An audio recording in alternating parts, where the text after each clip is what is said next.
I've been working for the past 4 years on a blog called streetsdept.com that documents street art and graffiti and urban exploration in Philadelphia. I'm highlighting these people that are otherwise not talked about in Philly media.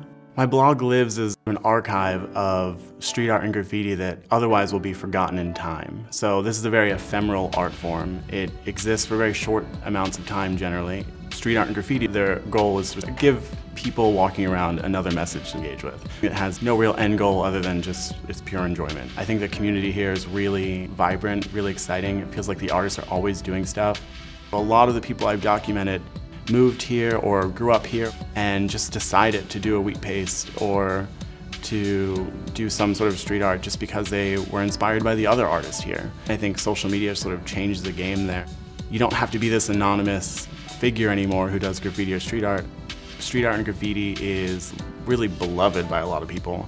Galleries are taking those artists into their spaces to see what they can do in there.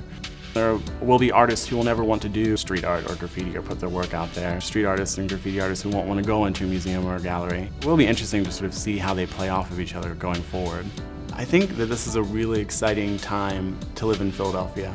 It's a big city, but it's small enough to where you can really enact change. In February, I started a petition to ask SEPTA to run their Broad Street subway line in Market Frankfurt 24/7. I've had a number of jobs where I worked well past the midnight cutoff point for the train and you had to catch the night owl bus.